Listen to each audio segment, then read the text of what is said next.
But now what's interesting to me is then the messenger who prepares the way before, Now there seems to be a switch in the quote. That the quote that he makes does not actually quote exactly Malachi. And I want to see, do you know about personal pronouns? Personal pronouns are important. We have a first person pronoun, which is what? I. We have a second person pronoun, which is you. And we have a third person pronoun, which is he, she, or it. So you have I, first person, second person you, third person he, she, it. Now look at what happens here. He says, I send my messenger ahead of you. I will send my messenger ahead of you. In Mark, it says you. But if you go back to Malachi, what does Malachi actually say? Here's what Malachi actually says. I will send my messenger. Who's the I that's speaking? Well, it says the Lord Almighty. Okay? Yahweh Almighty. Okay? So God Almighty, the Lord Almighty is speaking. And he says, I will send my messenger who will prepare the way before what? Before me. Let me just read that again. I will send my messenger who will prepare the way before me. Mark says the messenger will prepare the way before you, referring to Jesus. What does that make association then? The Lord Almighty says, I will send the messenger to prepare the way for me. Luke says, the Lord sent his messenger to prepare the way before you, Jesus.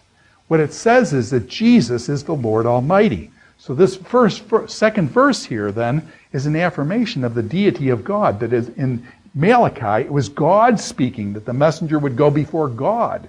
And who turns out to be that the messenger goes before? It's Jesus, the you. And so the switch in pronouns there is wonderful. It applies what was applied to God in the Old Testament, Yahweh, Jehovah in the Old Testament. Yahweh gets applied to Jesus here, right up front in the book of Mark. It's kind of funny, when people want to study the deity of Christ, they always go to the book of John. And if you've got Jehovah Witness people coming in and trying to say Jesus is not, the God Jehovah, he's a God, people always go to the book of John.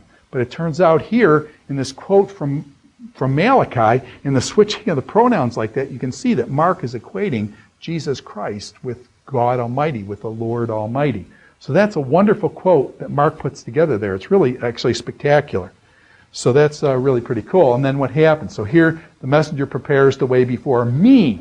And this refers to Yahweh, Jehovah. This is how they abbreviate this, by the way. YHWH, you see there's no vowels here. This is the way some Jewish folk will write it that way, as well as some Christians, because you can't pronounce it because there's no vowels there. It's YHWH, there's no vowels, so you can't pronounce it. The reason why they do that is they don't want to pronounce God's name in an improper context so that it's blasphemy.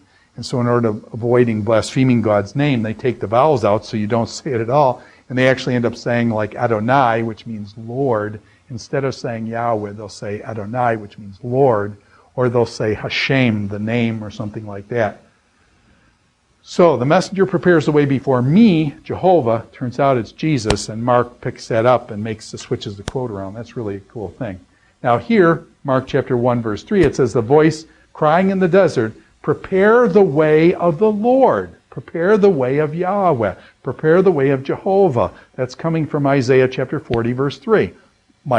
Mark says that it comes from Isaiah. And so this is a kind of a combined quote. Prepare the way before the Lord. Who is the Lord whose ways is being prepared? This is John the Baptist preparing the way before Jesus. So again, Jesus is being associated with Yahweh. So Jesus again is being associated with Yahweh here. And the voice of one crawling in the desert will be John the Baptist, who is introduced actually in the next verse. In chapter 1, Mark chapter 1, verse 4. So this, all I'm trying to say is that Mark 2 and 3, in this quotations, both these quotations from Malachi and the quotation from Isaiah, both point to Jesus as being Yahweh. That God will send his messenger to prepare the way before me.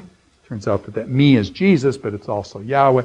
And that the voice of one calling in the desert, prepare the way of the Lord. The Lord turns out to be Jesus, and John the Baptist is going to fulfill that. So those are, some pretty neat things there. Now, The gospel, we talked about it as the good news. Why is it called the good news? And I just want to suggest there's a million things that when you think about why, good news, chariots that come, and good news, okay? What is the good news of the gospel? And basically the issues of life and death. That death does not reign, that Jesus destroyed the power of death, that death does not win in the end. Death does not win in the end. But there is a resurrection. There is an anastasis. There is a resurrection. And so therefore, life wins over death. Sin and pardon. Our sins have condemned us to death, basically. All have sinned and come short of the glory of God. The wages of sin is death. And what happens? Pardon. Through Jesus Christ, the good news is that we don't bear the weight of our sin, that Jesus Christ died for our sin, and that we behold the Lamb of God who takes away the sin of the world.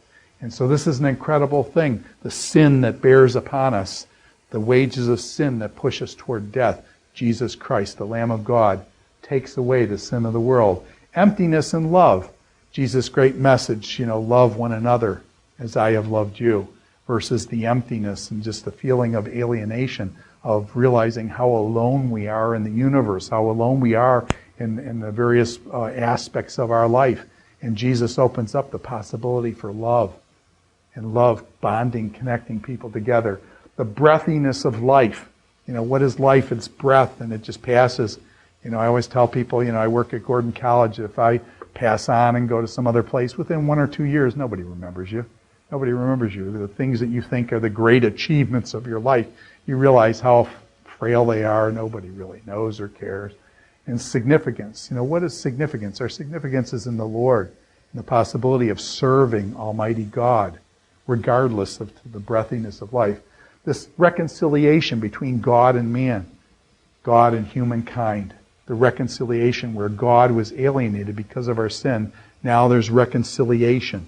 Human beings in the Garden of Eden, basically human beings sent out of the garden, separated from God. And now all of a sudden, basically the whole Bible talking about this good news that yes, man was cast out of God's presence, but the whole Bible is saying God is coming to his people, trying to make the way back so that God can Emmanuel, he can dwell with his people forever.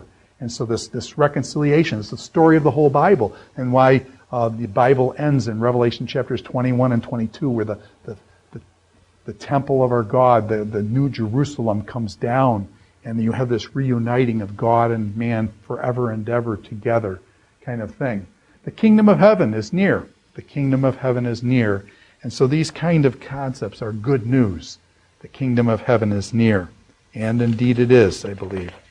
So, good news, okay? And there's a million other things. These are just some abstract things that we want to think about. Now, the book of Mark is interesting. Matthew will portray Christ as king. John will do a lot with Jesus as the Son of God type of thing. Mark portrays Christ in a very, very human way. Mark 2:16, you see Jesus eating.